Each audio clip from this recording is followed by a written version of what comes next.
Okay, we got to do a podcast. What are we doing about again? I got the article somewhere.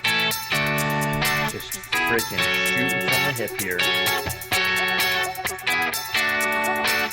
What's up, everybody, and welcome to the No BS Real Estate Show, a podcast that gives you an inside look on how to make smart financial decisions while adding value to your life.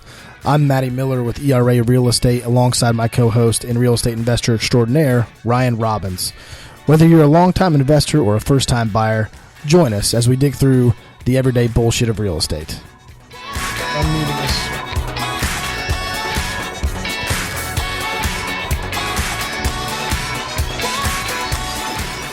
Matty Miller here with Ryan Robbins. How are you, sir?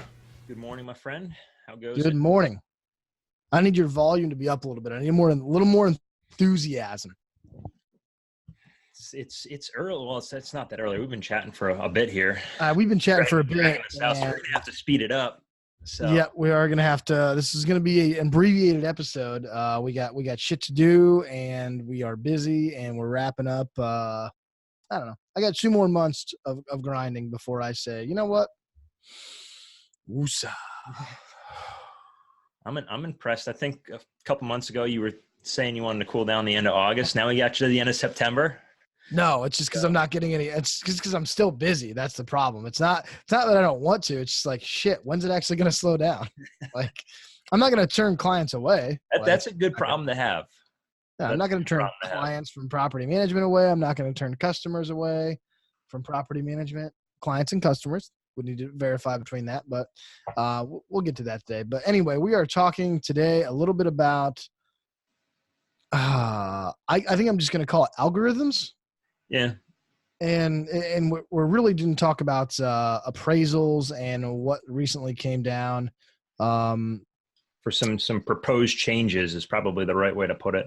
Correct. From the Federal Reserve, essentially, and what's required as far as when you're buying a new home and kind of the limits that go with that, and also the pros and cons of it. And we're going to talk about more than just appraisals when it comes to algorithms, but we are going to talk a lot about that. So at the same time, totally lost my train of thought. So kicking it over to Ryan. All right. Appraisals. So the short and sweet of it is federal regulators. Let's make sure that our audience knows that what an appraisal is, what purpose it serves, and also at the same time, is it required on all loans? So I'll let you handle that.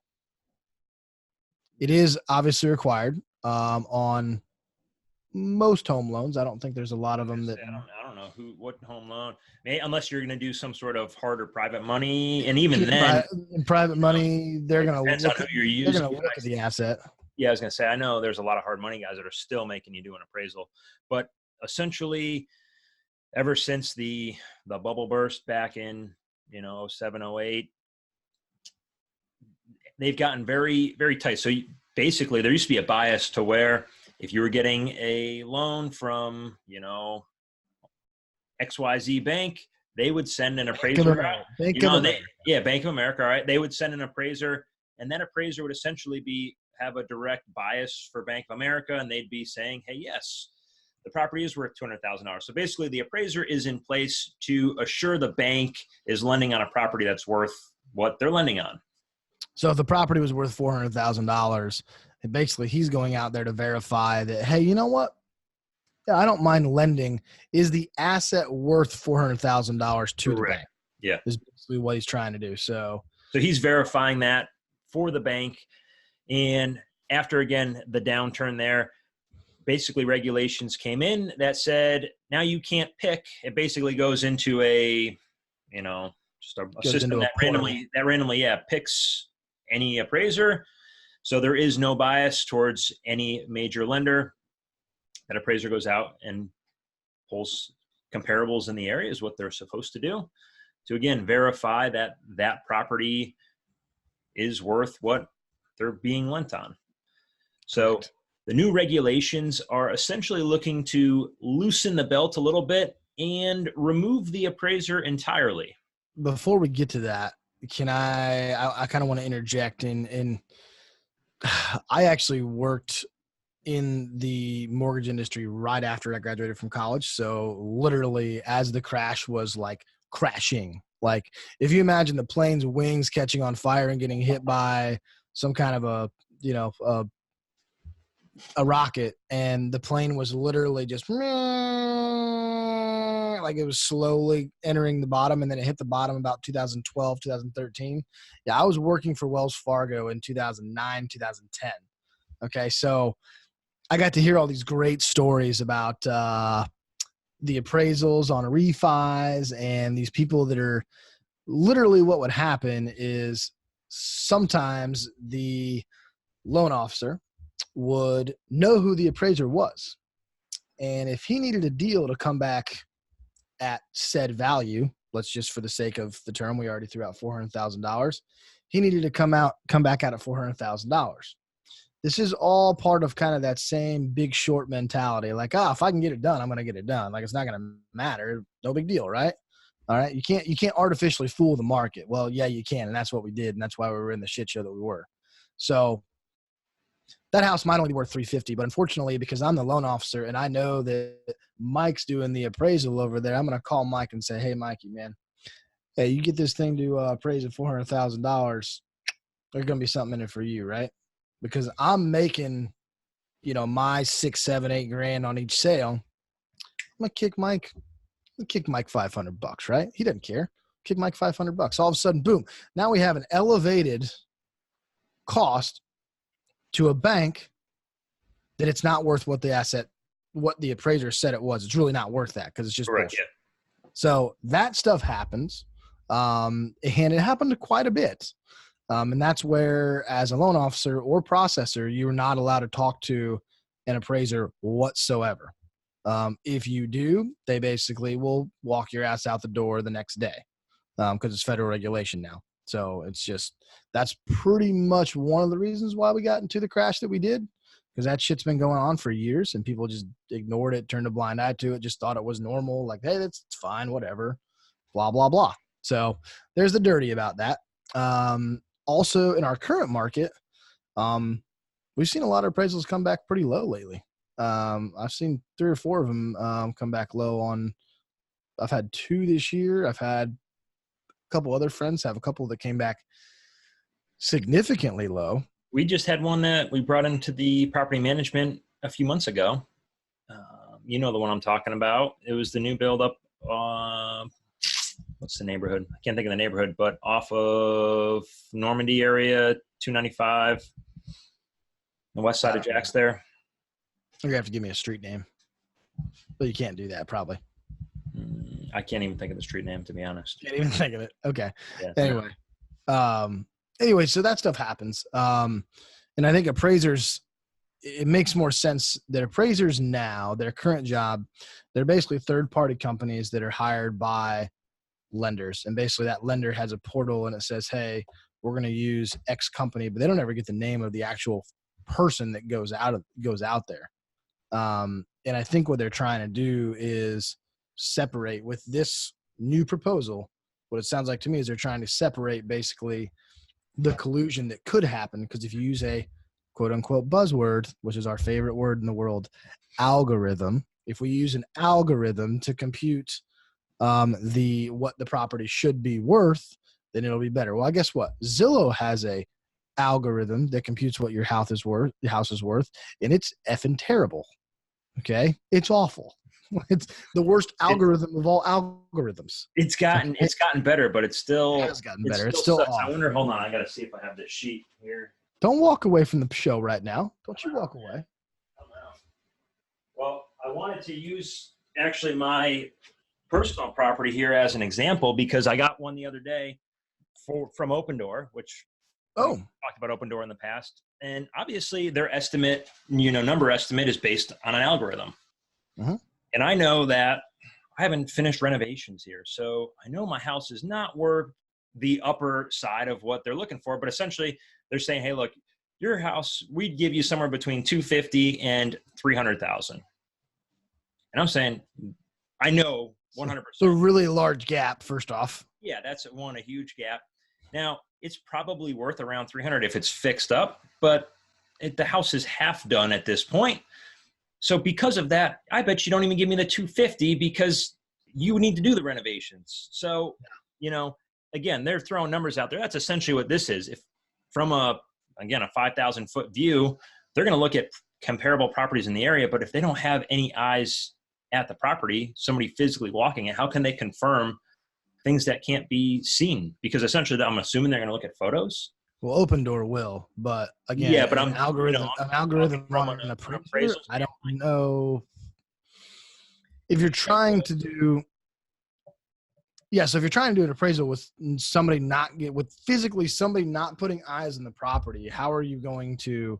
I guess what are they going to do? Send you a 360 camera in the mail, and you have to walk through the house? I don't know. I don't know what it would be.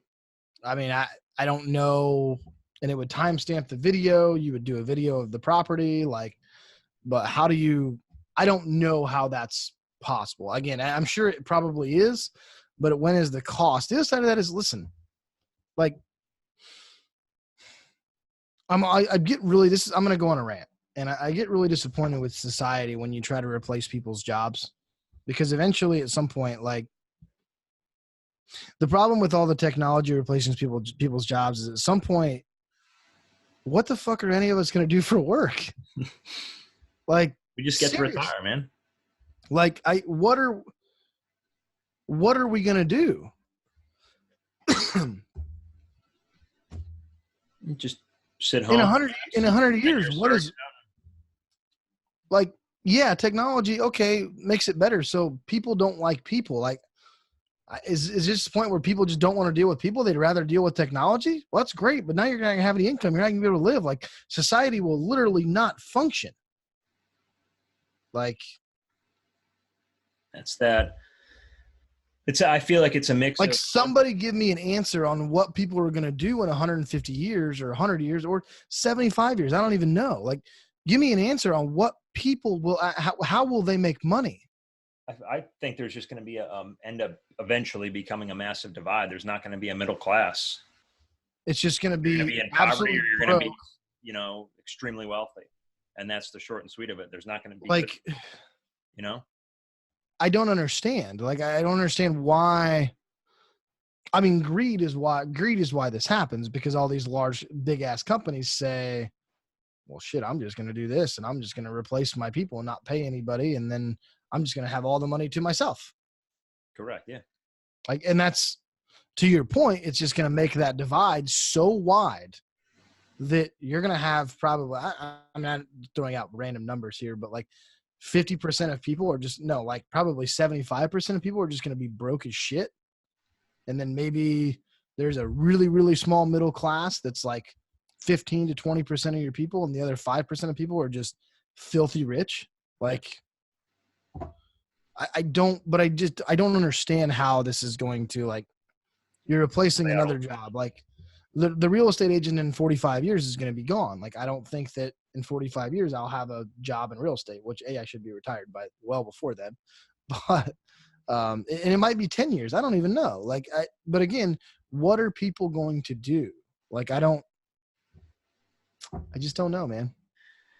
Yeah, it'll be. I mean, I can go back to the idea of that I'm going to be a chef and cook food because everybody has to eat. But then again, I thought about being in real estate because everybody had to have a roof over their head too. So I thought that was pretty good. They've got robots making food now, so I mean, you're screwed there too. So they talk about in the article here, and as I just moved past it here, or whatever. Let's see. Rant over. Something about was very confused. Them using drones from a confirmation standpoint. So that's the other thing. As we're listening or reading this, and they're going to be using drones to do overhead flybys. It's all right, Amazon's using drones now. Appraisals are going to be using drones. How many drones are going to be flying around? Are we going to live in a world full of buzzing bees? Is what it's going to sound like. Where we're getting packages dropped, we're having appraisals done, this, that, and the other. So it's going to get to a point where you're going to have drone fights. Yeah. It's just going to be a drone fight in your backyard. Somebody stole somebody's package from their drone. Now they're going to fucking fight each other. I mean, are they going to show up? Your doorbell's going to ring and you open the door and the drone just flies in itself, and it's got a little video monitor on it, and it just goes, "Hi, I'm so and so with such and such appraisal services. I'm here to do your appraisal." And the drone flies through, and that person's actually looking at it, and talking to you. Like, that's probably more like the idea of that. Like, do you remember the Jetsons? Yeah. Like, where shit was flying around and they had a robot made, and like, we are living in soon to be what will be the Jetsons cartoon of 19. We've got robot vacuums that are automatic. You can talk to a speaker and it'll turn your lights on and whatever the heck else you want. Yeah. I mean, it's, you think about the Jetsons was way ahead of its time. Like, they thought all that shit in the Jetsons was like, that'll never happen. Now all of a sudden it's like, well, no, we're pretty much living in the Jetsons world at this point. Like, we're getting there. Like, and think about that. That show was made in 1962. Wow. It's a long time. 57 years ago, that show was made originally. And now all of a sudden we're living in something that looks very similar to what the Jetsons actually was. So, well, interesting. We're forever changing and evolving here. Actually, you know what? I was half thinking about chatting about a topic, but I didn't find too much on. At least on the short term, I was spending researching it. But Tesla, speaking of futuristic stuff, but they just finished off their first solar panel roof with the solar panel shingles. Have you seen that? Yeah, I haven't seen it yet, but so they did their first one out in California, where it's just, they look like regular roof shingles, but they're solar panels. It's just a black, it's just a black roof on a car. Yeah, makes sense. The problem is now I'm not going to have a fucking sunroof. No, this was not on a car. It was on a house. Oh. Shingles on a house.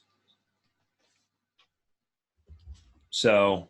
I was thinking, you said Tesla, thinking solar powered vehicle. Yeah, no, well, like anything else, Tesla's got their hands in everything. So they actually used to have, gosh, and I should know this because I have a buddy in Connecticut that used to work from Solar City.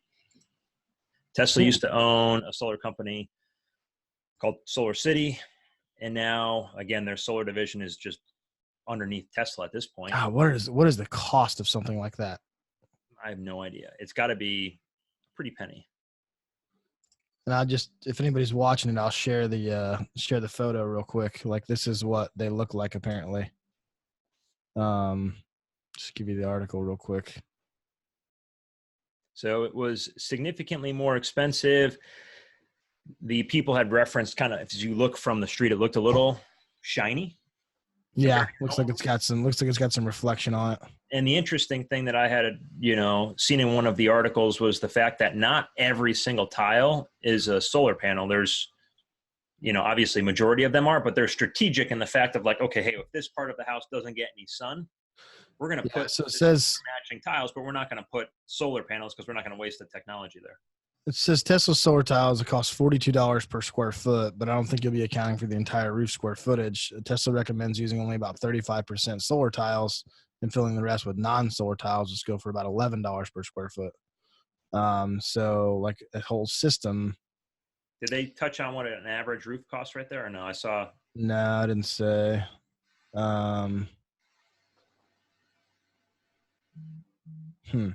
Interesting. Yeah, that'll be something we could.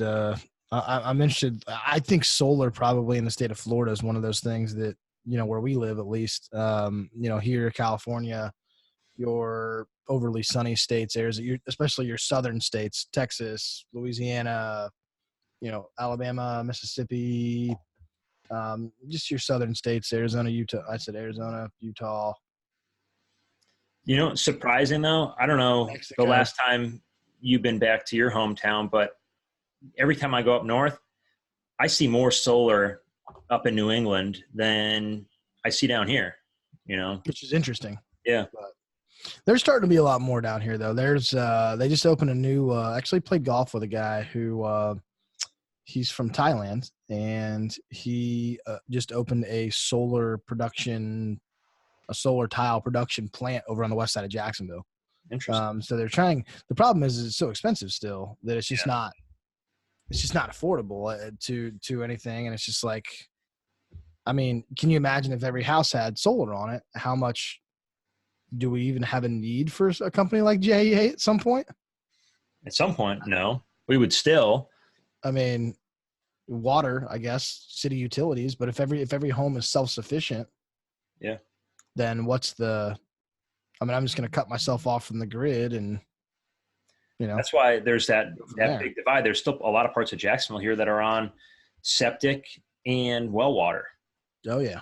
And there's a push, where the city wants to get them on city utilities. They basically put regulations into place that says, hey, look, if your septic goes bad, we're not coming out to say, with the health department to say you can put one back in. You've got no choice but to connect to the city. But people hate that because now you're controlled by the city utility. Yeah. So I mean, it's just, it's one of those things. So anyway. All right. We got to cut this one short. We do have to cut this one short a little bit. Here. We hit a kind of a random group of topics there. We kind of covered a bunch of. And I went on a rant. We talked about the Jetsons. We talked about, basically just algorithms and people replacing people in our industry, which is interesting. And I just don't know where it's going to go. So it's a little bit scary. It's a little bit, it's very interesting to me. But it's also I don't necessarily like working in a volatile industry that all of a sudden one day find a new job, bro. Son of a bitch. Well, what do I do now? So, anyway, but yeah, we're, and I'm okay with, we're about 20 minutes here. So I think that's a good, any listeners out there, I think that, listening to us for 20 minutes is probably worth your daily insanity pill. So, yeah, I'm gonna say or go back and listen to some older episodes. Yeah, could always do that. So I'm not putting my money on anybody doing that. I don't know. Maybe all the fans have listened to all the episodes they wanted to. Who knows? So looking for that seat on the jet. Well, I'm gonna get rolling. We'll bring it out here, and we'll talk to you later, man. All right, we'll see you. Thanks for listening to our podcast. If you enjoyed this episode, there's a few things I'd like you to do. Subscribe, leave a review, and head over to nobsrealestatepodcast.com where you can connect with Matt and I on all of the platforms we're on. Also, if you could do us a favor, leave a message letting us know what you enjoyed about the episode and what you'd like to hear about going forward.